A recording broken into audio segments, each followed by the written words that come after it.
Okay. So I'm super excited to introduce our panelists today for our Sustainable Innovation panel. Jinny Jeong is a Villanova graduate with a BA in Political Science and Communications. Jinny works at CECP, which works with Fortune 500 companies to help them make data-driven decisions in their societal investment strategies focused on a range of environmental, social, and governance, or ESG, issues. Prior to her work at CECP, Jinny has worked and volunteered with several nonprofit organizations and regional initiatives championing environmental and urban sustainability. She was formerly the operations manager at TerraCycle, which I know a number of our students are familiar with, a social enterprise and global leader in eco-manufacturing. Jinny is a senior fellow with the Environmental Leadership Program, or ELP, and a Starting Block Social Innovation Fellow.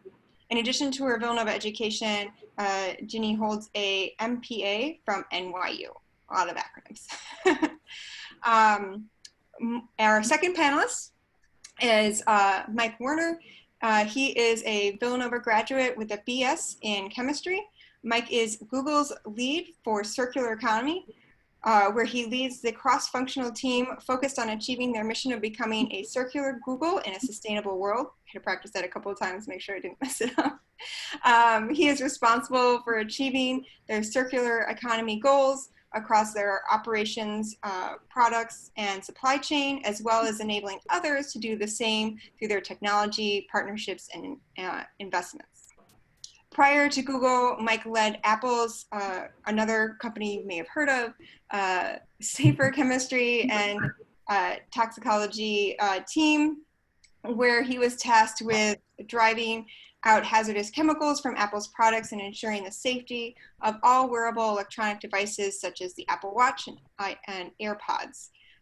Mike has also spoken at TED and serves as the board of directors for several organizations, including the Healthy Building Network, Green Science Policy, David, join the Zoom, and Chem Forward. Join the Zoom. Thank you so much. If you could mute yourself, that would be wonderful.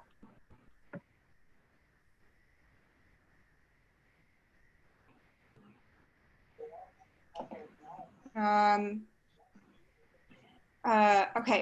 has previously served as the Sustainability Advisor to the Department of Homeland Security and National Institute of Building Sciences. I want to thank our alums for sharing their stories and their time with us today. Mike or Jinny, I'm sorry, we didn't actually talk about who's going to go first. So, Jinny can go first, by all means. All right, Jinny, you ready? Yeah, I'm happy to. And actually, I have a couple of slides because I assumed that no one would know CECP. And so let me go ahead and see if this works. Let me know if you see us, if everyone, maybe by nodding, you can see it perfect. All right. So thank you all for joining, and I'm so pleased to be here. And I love that this is a topic that folks are requesting and taking time to learn more about. So I know that the intent is to share a little bit about the organization I work with, as well as my path to post-Villanova life and where I got to where I am now. I'll focus under the umbrella term sustainability. I will begin by saying sustainability is a very broad term. And so what I am sharing about my work and my journey is just one of many ways that sustainability can be ascribed and described. So having said that, the organization I work for is called CECP, Chief Executives for Corporate Purpose. And you'll see that our mission statement is here. We believe that companies, so whether they're public or private, small or large, their social strategy helps determine the success of that company. So it means that we take a look at different types of stakeholders, both internal and external to the company. This is a representation of what CECP looks like today. We are an affiliation group, and so it kind of works like a membership organization. Our membership is comprised exclusively of Fortune 500 scale companies. We were founded by a couple of CEOs 20 years ago, one of whom you may know of. His name is Paul Newman. founder of the Newman salad dressing and the snacks. And it was a vision where the CEO said, let's work on ensuring that companies think beyond making a profit. And how do you do that? You are levering the position of being a CEO. You're thinking about your community, your employees, how that all works together. And they also wanted to work with the largest companies. And the idea was that when you make an incremental change in the top Fortune 100 companies, that is going to make a lasting impact in the corporate sector. And so the companies that you will see here are representing those large companies across the globe. Now, I'm going to get a little philosophical because I think that it is tied to sustainability, which is when we talk about corporate purpose, which is part of CECP's name, what does that mean? And many years ago, you may have heard or you may have read Milton Friedman was it's someone that you should know if you don't know of him today. But the underlying thing is that you need to know his ideology on a role of a corporation that has been talked about for decades. And the idea was that he argued companies' primary role is to drive shareholder profits. And many have ascribed to that. Some big things that have happened that changed the landscape of thinking about corporate purpose is another organization called the Business Roundtable, BRT. They issued a letter signed by over 100 corporate CEOs who said, we actually think that it's time for a change in defining what corporate purpose means. And we are determined that it includes, just with CECP's statement, that it needs to prioritize different types of stakeholders, and actually shareholders is not the first, but rather the last in 5 new categories of shareholders. And then this is my last slide here, talking about the landscape of ESG and the work that CECP does. So I work directly with companies in very specifically what might be known as corporate social responsibility. Now, the problem is that different companies define CSR differently, and you might see that reflected in maybe a corporate foundation, corporate philanthropy, maybe an environmental sustainability team, maybe sometimes in a marketing or communications function. So how that ESG, CSR work plays out in a company really does depend on how it's structured within a company, internally. And there really is no standard. So it is going to vary quite a bit if anyone is looking to understand this field of CSR. And Liesl, just as she had said in my bio, CECP has been trying to change the term from CSR to corporate social investment, because we want to make sure that our language is mirroring the vocabulary of the business world. So here, I won't go into it, but I think that this is a great primer for those who might be interested in understanding sustainability from a business point of view. You've got a couple of different entities that are those that companies and the public, whether it's investors or organizations of all sizes and scale, they rely on these various organizations to kind of gather data on what's happening with the ESG landscape. And then on the right-hand side are a couple of organizations that are setting standards. So when a company reports out on some of the environmental work that they've been doing, or it could be on S, the social, or G on the governance, they might be referring to some of these organizations that have set the standard. Now, this is only a small segment of the players out there. And so I encourage you to kind of think about how you want to focus on sustainability, knowing that this is going to vary if you talk to, and I'm sure that Mike has different perspectives, given that he is very much in the E when you think about the ESG. And even in the E, there are so many different pillars and ways to focus. So I'll kind of stop there with CECP. I can talk about my role, but maybe should I do that now, or should I give Mike an opportunity to speak and then I'll kind of come back? What would be best? I think you could just keep going and then we'll let Mike go. Okay. So one of the questions that Liesl had asked that we prepare is talking about a journey from Villanova. I will say that at the time when I was in college, I studied arts and science, political science, and communication. And I didn't feel that gave me enough of the tangible skills that I wanted to go into. And so kind of fast forward, and I ended up going to grad school, getting my MPA, Master's of Public Administration. I like to think of that, I like to explain that as an MBA, but with more of a focus on economics and public policy, and maybe less of the finance, which is, depends on whether you feel like your undergrad degree will serve you well in your future. And I don't want to always propose or advocate for a master's degree because I know that student debt is a whole other issue. So I will say it has served me very well. I think the arts and science degree, at the time, I didn't think that it was enough. But when I look around, I see that there is something to be said about gaining a broader set of skills from an arts and science background that I don't think I was able to appreciate when I was in college. So there's that. And I often kind of think about myself as being risk averse. So, I just say I'm not risk averse, and yet I've made many career choices leading up to where I am now by making some of the unconventional choices in jobs. So I took, right after college, I wanted to go to the nonprofit arts sector, which I ended up doing successfully. Moved to New York City. I got an awesome gig at a New York Times Broadway theater, got to see the inside work, did nonprofit management, pivoted to the environmental sector and also still staying with the nonprofit sector. Left a job without an alternative lined up, had gone and done a experiential 3-month volunteer project in India, came back, had done a whole bunch of climate activism. I know that Villanova is involved with Sustain Us.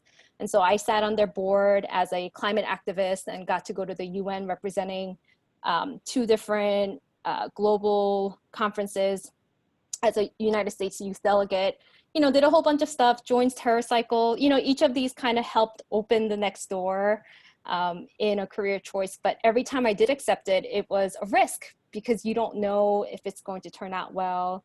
I know that today's climate, there are just so many more challenges when it comes to financial barriers, and we know that there are social barriers. So it's not always going to be the same, but I feel that I was fortunate enough to have some of the family and friends and networking support available to me.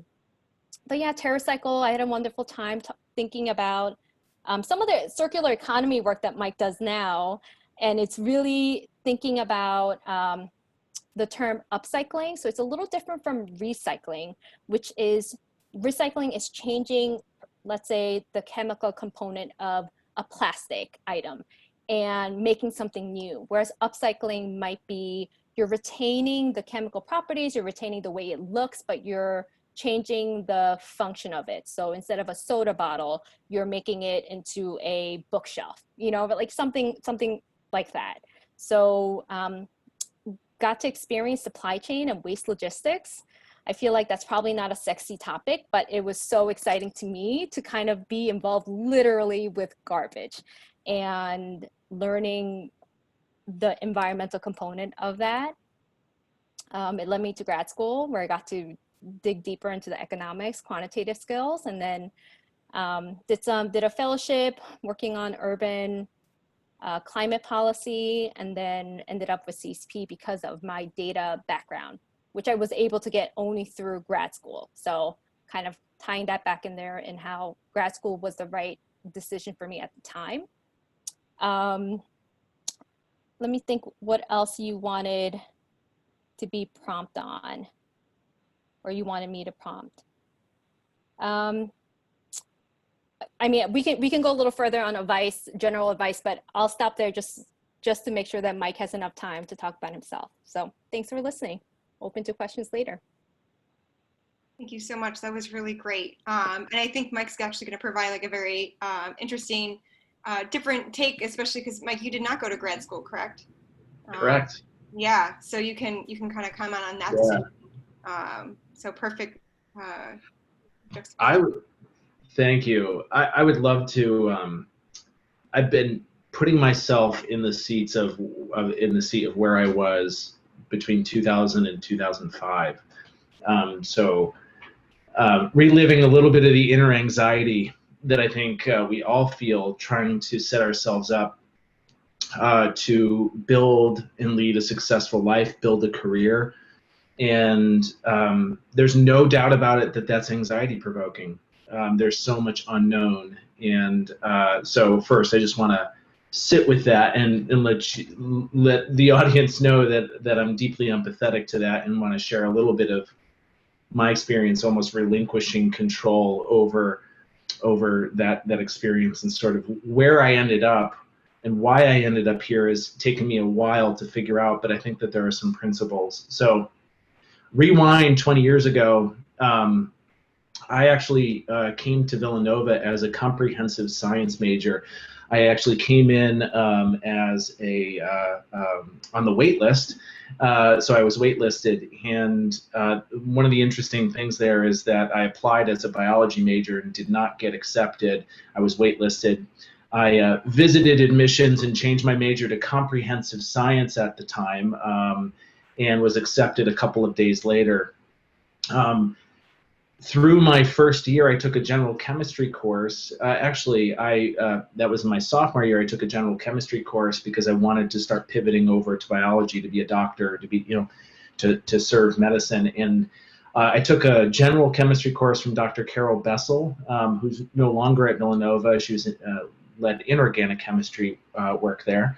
And she's now at National Science Foundation, and I think has been there since she left Villanova. But I read a book after my freshman year called Cradle to Cradle, Remaking the Way We Make Things.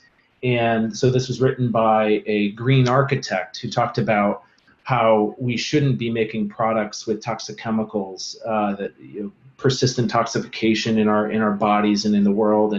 And also we ought to mimic the way nature designs things, and nature does not know waste.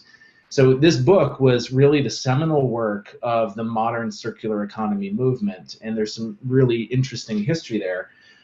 So if any of you are interested in sustainability in business, start with this, and I'm sure that there are many others that you ought to add to your reading list as well. But this one has a really unique thing in my life, and has brought meaning to my life in other ways, and I'll share that with you in a moment.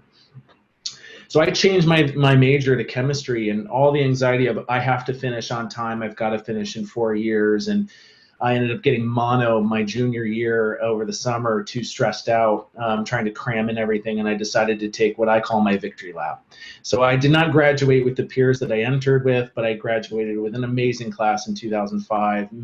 Still have many friends, and that was I think a lot of things that maybe people wrestle with, which is that, what is on time, what is your life? And I would say just take a step back and recognize that your whole life is unfolding before you, and you're going to have lots of moments of intersections of choices. And I think you'll start grounding yourself in what is it you want your life to be. So I have taken a very unremarkable, unconventional pathway to where I'm at. And Liesl, as you had brought up, I did not go to graduate school. So I did the country circuit of visiting graduate schools. I applied to a bunch, and I got into Indiana Bloomington School for Public Environmental Affairs, a PhD program, and the first 2 years got no funding. And at the time, I paid for 4 out of 5 years at Villanova, and was not ready to take on another 110 at the time. I'm sure it's more now, $120,000 in debt. And I decided not to go that pathway. I deferred enrollment and ultimately did not go. Instead, I became a teacher. I came upon a listing for a private school, board school at Millbrook, New York, Millbrook School, 2 hours north of New York City, east of the Hudson. And they were looking for a chemistry teacher. Great, check that box. They were looking for a golf coach, a varsity golf coach. I love golf. They were also looking for a girls basketball coach. And I love basketball, especially being at Villanova. And interestingly, it was the only high school in the country with its own AZA accredited zoo. I love animals, and environmentalism was part of the fabric of the school. It was, my parents were both teachers. My father was a test pilot in the Navy. When he left, years later, became a professor in the Connecticut State University system. And so education was always something that was part of my life, part of my teacher, or part of my parents. sort of ingraining in us, and I love working with students too. So I taught chemistry for 2 years, and during that process, befriended a trustee at the school, Dr. Tom Lovejoy, a really meek, humble man who you probably have never heard of, but the impact is felt around the world. He founded the Nature Channel and the Nature Journal. He was at World Wildlife Fund for a long time. He also coined the term biological diversity, biodiversity, in a paper in the 70s, published papers about nature for debt swaps, thinking about how the IMF funds development in third world countries. Well, he came in with a proposal of what if we forgave debt of third world countries in exchange for protecting wide swaths of habitat, because the best thing to heal an ecosystem is to connect it to itself. And so that has been a great model for how to repair ecosystems, but also ensuring that people could thrive. Very complicated topic that I'm not an expert in, but Dr. Lovejoy brought Bill McDonough to the school one night on a forum, and so there we walked into the auditorium, and there was, who I credited as my hero, as a guy who pivoted my entire direction from wanting to be a doctor in medicine to actually practicing chemistry and changing my major to chemistry because I wanted to get toxic chemicals out of products. That really resonated with me. So there he was, talking about cradle to cradle, talking about all the change in the world that he was driving, the companies that he was working with, and I had never thought that that there was ever an opportunity as a chemist to be working in business on environmental issues. It was a non sequitur for me. It made no sense. Funny enough, as I was talking with Dr. Lovejoy and had dinner with him one night, he advised me that he would take me under his wing. So he became a mentor to me, and I think mentors are incredibly, incredibly important in your life. And if you don't have one, find one, because they can help give you life guidance and career coaching and a whole bunch of benefits. And hopefully in turn you will become a mentor to others as you go forward. But he took me under his wing and introduced me to a lot of folks. But that wasn't the most important thing. The life-changing thing. A few months later, there was a job opening as I was looking at changing and really getting into business, into the private sector. A job posting appeared for an environmental chemist to get toxic chemicals out of consumer products and help companies build cradle-to-cradle products. What I'm omitting is in between my teaching years, I actually took an unpaid internship, $0 internship in Washington, D.C. with the Environmental Working Group, where I studied toxic chemicals in sunscreen formulations, and it started the foundation of their nearly 15-year campaign on sunscreen formulations and thinking about regulations and advocating for healthier, safer sunscreens. And so that became a really important foundation of skill set, of applicability of science and business. And so fast forward months later, I saw this job opening. I applied. I copied Dr. Lovejoy on it. He sent it right to Bill McDonough. So Bill fired back a note to his guys and said, on a recommendation from Tom, we need to go hire this guy. So the gentleman who changed my life in this book, I ended up working for him for 4 years and working with the world's famous companies that you all know and recognize to try to get hazardous chemicals, toxic chemicals out of their products. And why did they care about that? Well, it's as this building movement of sustainability, toxics is a really important thing. We don't want to be circulating toxicity as we recycle products. And also, we shouldn't be designing products with hazardous chemicals. And I was getting the secret recipes from the world's chemical companies. It's like going to Coca-Cola and asking them for the recipe. You'd think you're crazy, you're nuts. Well, we would sign confidentiality agreements and we would build trust and rapport, and we built up a whole scientific process for how we would evaluate this data and how we would protect it and the feedback that we would give. And so all of that led to, I'm sorry, my screensaver just, all of that led to consulting arrangements with these companies to try to advise them on how to make better, safer materials.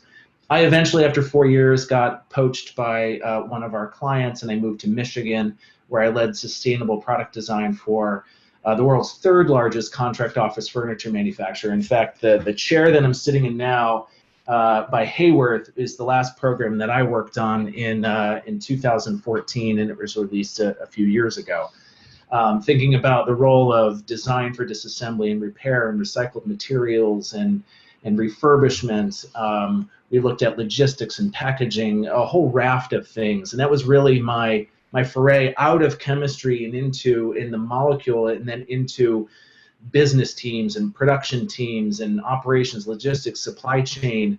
It was an amazing place to just learn tremendous amount of the intersection between sustainability and business, and no better way than doing it in boots on the ground. So I gave a TED talk when I was in Michigan about the role and importance of safer chemistry in a circular economy, and this was 2013 or so, and eventually got picked up by Apple to go lead their green chemistry team. And so the mission there was to identify all chemicals in all of Apple's products, every single material, to develop world-leading green chemistry programs to advance safer materials, and then also the restricted substances work. So how do you set policies and frameworks to drive hazardous chemicals out of products, and then operationalizing all of that across an enormous supply chain. I can't stress to you the complexity of it. Incredible. And when I got there, my boss said, "Hey, you know how I hired you for all this stuff, the green chemistry thing?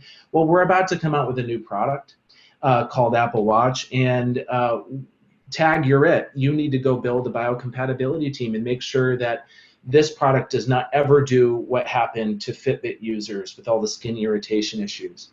So I hired five people. I hired a couple program managers and 3 toxicologists, worked with the world's leaders in dermatology and toxicology, and have an on-the-job degree in dermatology myself. But it was an incredible ride and journey, and something that I never thought that I would get myself involved in.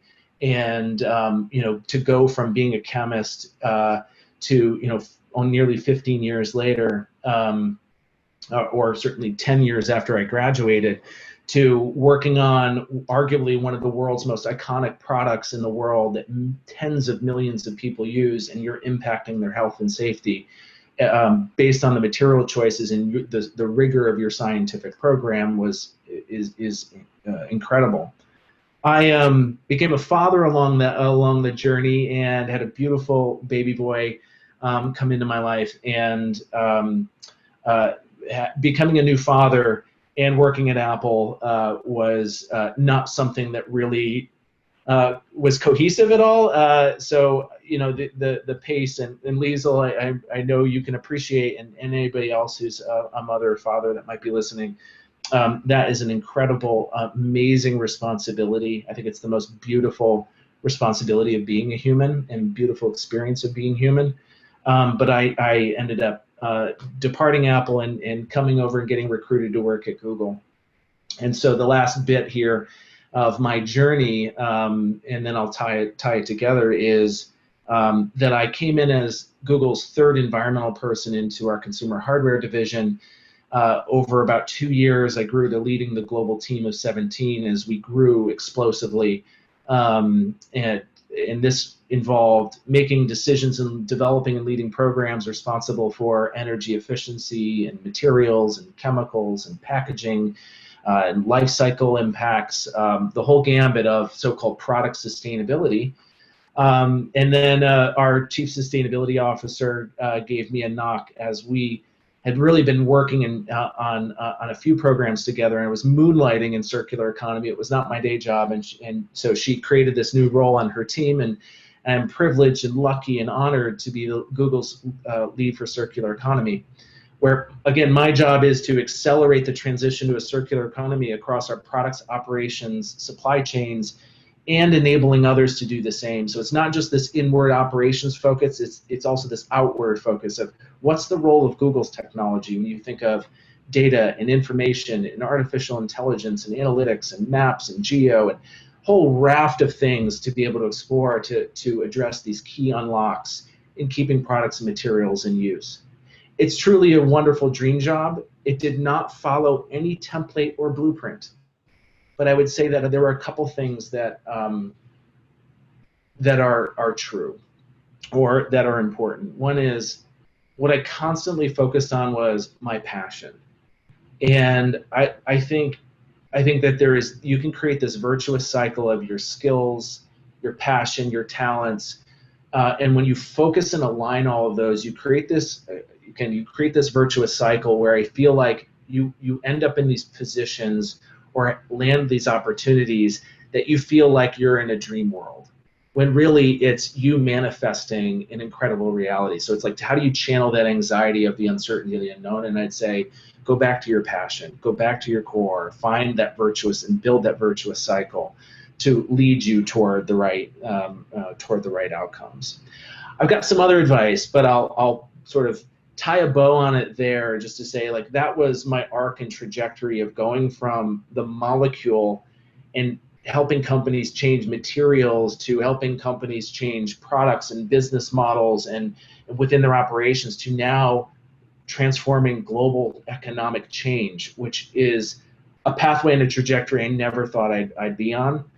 It's exciting, and anyway, I'm so thrilled you all are here because I know that your lives are unfolding before you and you've got some really big decisions to make. And I just offer solace in the perspective that buckle in, it's a journey, it's going to be fun, but I think you can align everything together and realize your dreams. So, Liesl, any other questions or directions that we should take? Well, that was amazing. We got a comment here that sounds awesome, and I think I can wholeheartedly agree that does sound awesome. All your work and your story path is great, and I think it's really important. You know, both yours and Jinny's path, you know, isn't straight. You know, it's a little windy, and you don't always know where you're going to end up, and that's okay. And sustainability is a really broad topic, right? Both of our panelists here today represent very different sides of, not very different, but different elements of sustainability that are both very important. So I'm waiting for some questions to come in through here, but I have a question for both of you. You know, you both work for the private sector, you know, different organizations, or for a very large organization. And a lot of times sustainability activism focuses very much on like governments, you know, policies, nation level or global level changes, which are extremely important. But I wonder, you know, how would you compare, if you can, maybe the difference between the movements that happen on a national or global level from a policy point of view, and those that happen from a business point of view, you know, being able to change from the inside and not on the government level. Jinny, do you want to take a first shot at it? Yeah, that's a really important question. Really not easy to answer. I will say before I jump in, Mike, I also have a Cradle to Cradle book in my bookshelf in my bedroom. I can't go to that side of the home because you may or may not hear my baby girl. This is bedtime, so talking about parenthood and that book actually really was a defining, eye-opening experience for me as well. So for those who are out there, I encourage you to look at it and read it, and even the feel of it. It is it's made from a non-tearable waterproof material with, I think it might have been printed with wind energy, and if not, there's other very intentional components in the way that this book was created. And so I think back to what really helped me understand what is environmental sustainability. That book is the one that I also point to. So yeah, just really life-changing for me as well. In terms of Liesl's question on different levels of engagement and activism, rather than talking about how they're different, I would say, because this is also kind of a careers-oriented conversation, that for those who are starting on your journey, and maybe you already do have a career or you've built up enough experience with internships or fellowships, I think it would benefit you to hone in on what level of engagement and policy change you'd like to be involved with. So you could join a large company or a large employer and be an intrapreneur and make change from inside, where you may not feel like you're making a global or a sector-wide change, but you might be changing a small business practice, or you might be changing the lives of colleagues who are then incorporating some of the intentional components and considerations, whether it's, and right now, a topic that everyone is talking about is diversity, equity, and inclusion. So when you think about the biases that are incorporated in data, in decision-making, whether it's buying a product, selling a product, there is so much impact and possibility and potential for all of you. So I don't want anyone to feel like when they hear about big changes that you have to think about an organization that's working at a global scale. And really, you could be making changes by working at a mom and pop small business. You know, I would encourage you to kind of think about where you would most thrive in, that you would enjoy. But also at the same time, you might not know until you experience it. So then it's kind of, this is where you kind of have to go out and just experience and see, does this work for you? Does it not? I mean, you might also get stuck with a awful boss and an awful team, and that shouldn't be reflected on the experience of other teams or other entities or other like entities that could be providing you an amazing experience. So I'm kind of like talking about it at a high level. I'm interested in what Mike has to say.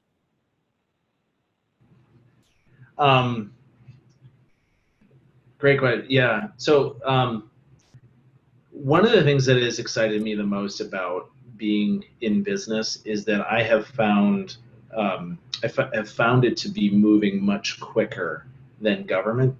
Now, that's not necessarily true out of the European Union. They've got a culture and a climate and a structure such that, you know, policy is front and center for them. It's more business centric here in the U.S.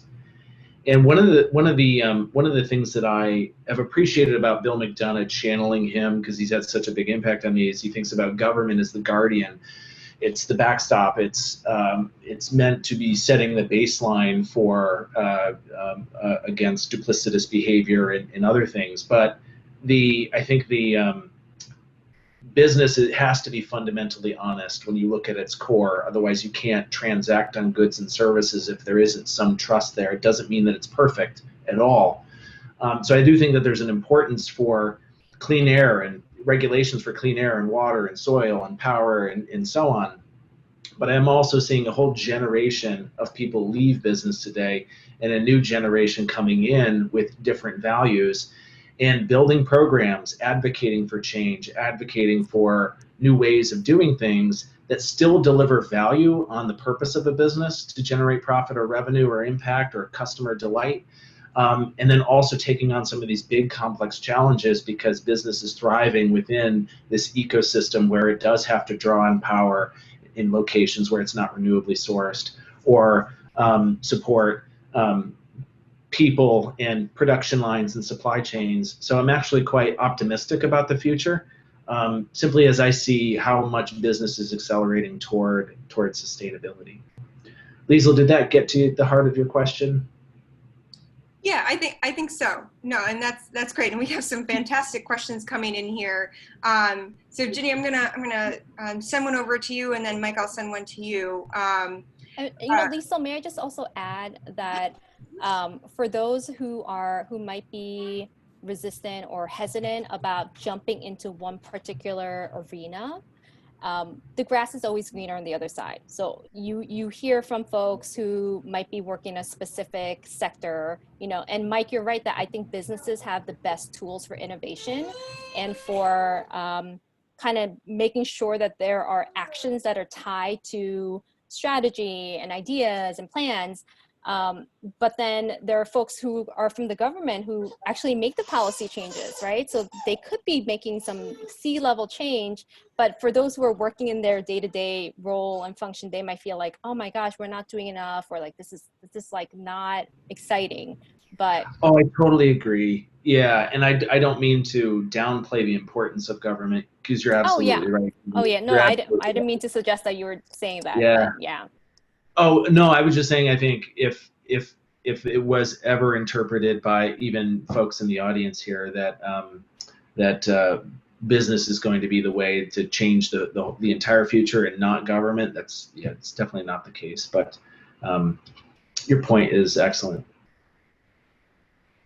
Okay, great. So Jinny, we have a question here about standardizing universal ESG guidelines. There's, apparently like a multiple different types of definitions out there, and just, the final point of the question is a timeline for a change in this area. Do you have any comments on that?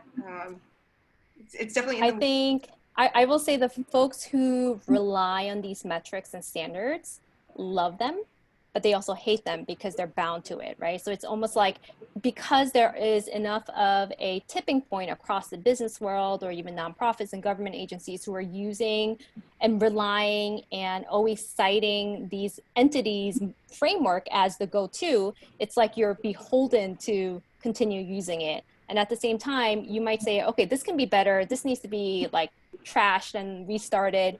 But who has time for that, right? There's a reason why these are the standard bearers in some of these metrics. So I will say there's a lot of competition out there. And it also depends on who you speak with. And so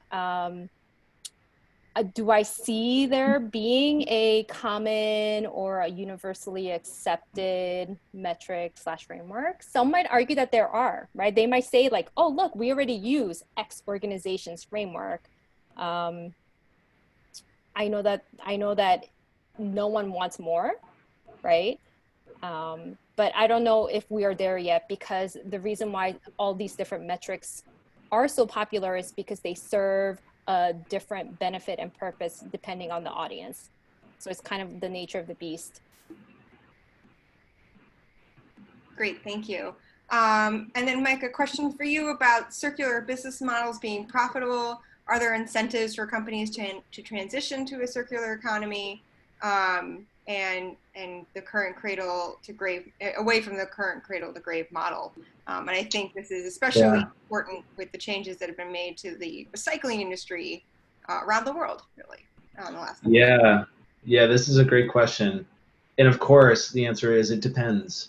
Not all circular business models are more profitable. You have to remember that, the last 150 plus years of industrial evolution has been optimized around take, make, waste.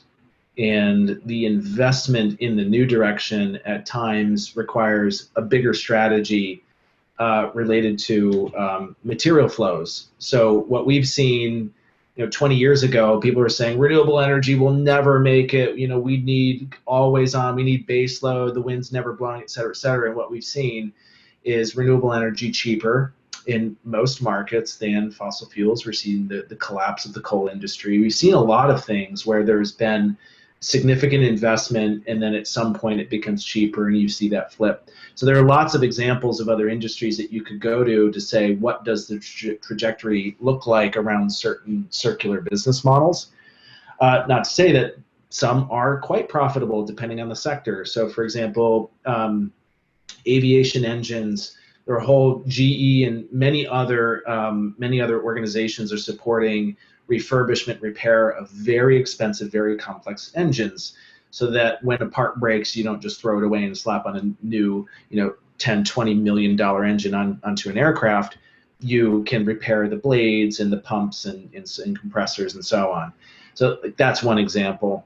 But when it gets to what are incentives for a specific company, you've really got to look at the business conditions that they operate in. So let's just take the consumer product goods, CPG sector. They are taking it on the chin when it comes to their packaging and plastic waste today. And this is not so much a plastic issue as much as it is a circular economy issue. We do not have the systems that are optimized to keep products and materials in use, and the result is leakage. Now, we also take a look at the macro picture, and from a circular economy perspective, and we are using 1.7 Earths worth of resources every year to maintain our consumption patterns. That is fundamentally unsustainable, but the costs of the production and the extraction is not baked into your P&L. It's not baked into your balance sheet at all. And I think what we're seeing, especially in market volatility around oil and other things, is that people are starting to say, whoa, hold on a second. The future scenarios that we're building our corporate strategy from need to account for the volatility that we're experiencing today. So the CPGs are looking at it from a range of perspectives and making investments in so-called chemical recycling technologies, new packaging, new delivery systems, new business models that I think are the start of a change of evolution. But the biggest thing for the success of a product or a service is, do people buy it? Does it work? Will they use it? There's something creepy about like a circular business model around like a circular toothbrush. Like I don't really want, my friend's toothbrush. Like I want my own toothbrush. But I mean, if we could keep those molecules and materials in play longer through other technologies in a cost-effective way that accounted for the volatility in the ecosystem that we're operating in, then I think you do start to see profit changing. But it's a really complex thing. And so, yeah, the answer to your question is it depends on the product and the sector that you're operating in. But the incentive structure, I think, largely is dependent on what market conditions do you exist in and what makes sense for your consumers. And I think you have to be more holistic about what your point of view is. And I know we've got, is it Professor Doe, Dr. Doe, Jonathan, if you might have a perspective as well to share on this. I agree with everything you've said and more. Oh, great. So a question for the two of you. A student asks if there are any news publications, social media channels, etc., that you both follow to keep up to date on developments in this field and beyond. And I think back to some of the topics that we're talking about today may be new to people: circular economy, ESG. Are there just resources that you find trustworthy to learn about everything that's going on, all the new changes, the new standards, the new opportunities in this very broad sustainability field? Jinny, take it away. Oh boy. I wish I had like my Twitter handle like all lined up so I can rattle them off. I will say in terms of press releases, just because my audience, the work that I do is very specific to corporate audiences, is 3BL. So they are an organization that disperses and distributes corporate press releases on a range of topics, but all that kind of falls under a CSR umbrella. So you can subscribe to them, and you can also select topics that they talk about. And then I follow a couple of thought leaders who work on ESG issues. So someone that comes to mind is a professor at Harvard Business School, Bob Eccles, ECCLES. He has a, I don't know how frequently he sends out newsletters, but it might be about once a week. And it is a bit more geared towards the academic crowd. So a lot of the papers that he might be highlighting are maybe a bit dry, but it really does provide and curate some of the thought leaders in this field of corporate purpose and business ethics.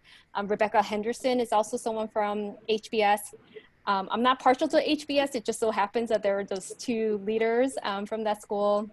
And then I think some of the broader newsletters, because it's just good to stay plugged in. So Fortune magazine has a couple of newsletters that I find I always learn something new from them. And they've got a couple based on audience. So they have one that is called the CEO Daily. And it's a daily newsletter, Monday through Friday, focusing on corporate CEOs and some of their top business concerns and priorities. There's another one called Race Forward that talks about, like it says, about racial diversity and racial issues that are happening mostly in the US, but also global. There's one called the Broad Street, which focuses on women business leaders and women's issues. So I feel like maybe Fortune magazine might be a good one to sign up for. They also have one on environmental sustainability called The Loop. I think it's them that does The Loop. So yeah, there's so many. How about you, Mike? Are you subscribed to any of those? Yeah.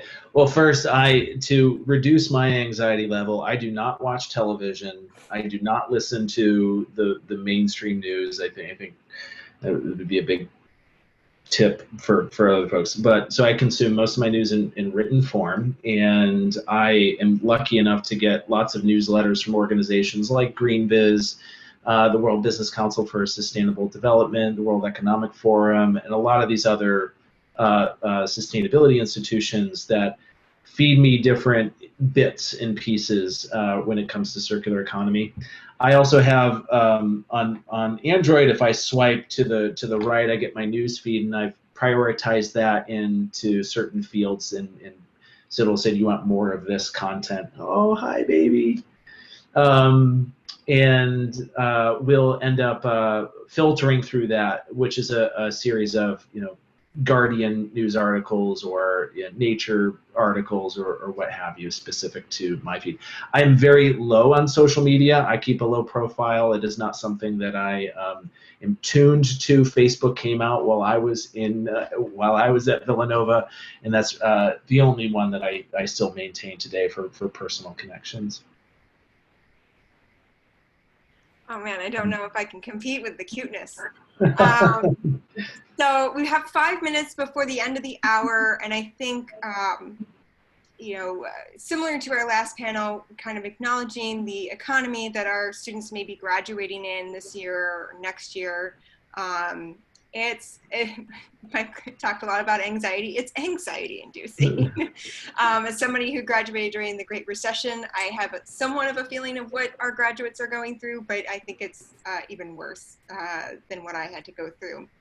And so Jonathan asks specifically about, taking jobs that may be really attractive, but maybe don't have as much of the purpose or, the things that are driving students beyond just, making a living, and instead of taking that risk from the beginning and potentially being unemployed for a couple of years to get to that purpose-driven career. And so maybe just talking about how you make those choices. You both had very different paths. Mike, you started teaching. There's lots of ways to go about it, but maybe some advice on how to get through that. Yeah, mind if I just jump in? Yeah, this is definitely a tough one. One of the best analogies that was ever offered to me was by Nate Young, who is the Chief Design Officer and Chief Innovation Officer for Newell Rubbermaid. He was Chief Design Officer at Johnson Controls and Prince Corporation before Johnson Controls acquired it. So like Betsy DeVos, the Prince family. So he was head of design, and he broke off and led an innovation school. And I learned under him for a year. One of the best analogies he gave me was to think about your center of mastery as the center of, or like a pebble in a pond, and that center of mastery is where you start building concentric circles out from there.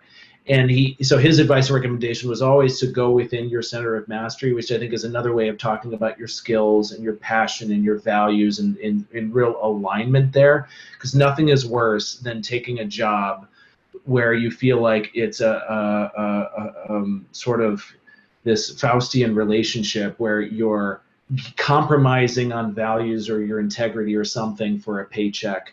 And a Faustian bargain, I think, is the right term. And if you start there, what you end up doing is building skill sets in adjacent circles, and yet always staying true to yourself. And I think that the money will come, the career will come. And I started out making $28,000 a year with $100,000 in student loan debt, And all of these same questions. And I think you end up making choices and intention, but what was stayed true was really staying centered on my core and on my values and on my passion. And that led me to great things in the relationships along there. Related to that concentric circle idea, this idea that if you want to, let's say, all of a sudden I saw marketing, was this, the next explosive job. If I plucked myself out from where I was and wanted to go into another far out circle and do marketing, I'm going to be competing with people where that is their center of mastery and their focus. And it's not going to be this virtuous alignment that I have. I'm not going to enjoy my job. I'm going to probably be upset and end up moving on from it anyway. So my advice is that I think stay true to yourself, and the good things will come. And I think that's the inner guidance that that I would offer. So I know it's tough. I'd say that eventually you will find something that aligns with your passion, your values, and just because it's not available now doesn't mean that it's not there. It just the timing doesn't work out, right? So but the reality is that you also can't stay unemployed until the perfect job comes, right? So it's almost like you have to continue hustling, right? And it's gaining skills, learning, opening your mind for knowledge, for going out there and networking. Never stop learning, right? Because that option and opportunity is always there. And then I'd also say, if eventually you have to get a job, right, because of the financial component, unless for some reason you are independently wealthy. And I then encourage you to take it as long as it doesn't completely override your values, and look for ways to find joy and meaning in your life through volunteer activities, through other ways when you're engaging with your community or other important people in your life through non-work related options. So, I want to say hashtag keep hustling. I think that's great. And if I could just throw in one more thing, Jinny, you're spot on. And I would say my perspective as a scientist was, oh my God, I should have studied business. And I saw business people landing in all kinds of different positions, whereas what I was looking for was so unique and so specialized. I felt like I was at a disadvantage. So I think there's this natural tension. I don't know if it's grass is greener on the other side, but you have a unique set of skills, and put those to work and hone and refine those. And whether you feel like you're a generalist,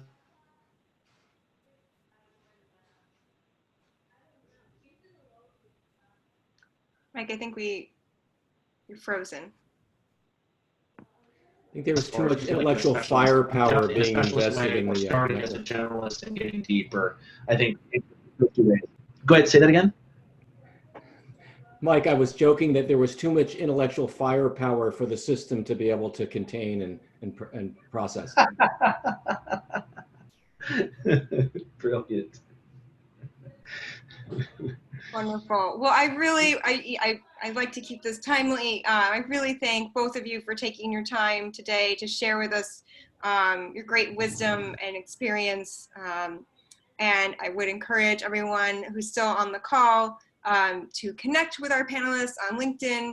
It's important that you keep networking and building out that network, because as we heard today, that is extremely important as well in trying to find those great opportunities, the next steps forward. And Lisa, let me thank you very much for putting the series together. Really impressive. I didn't make the last one, but this was just wonderful. And on behalf of the business school and the university, Jinny and Mike, thank you so much for sharing your insights and experiences with us. It was really revealing and very insightful. So thank you. My pleasure. Thank you for the invitation, and for all of you for joining. Yeah, no, we had great participation. So I'm going to stop the recording now.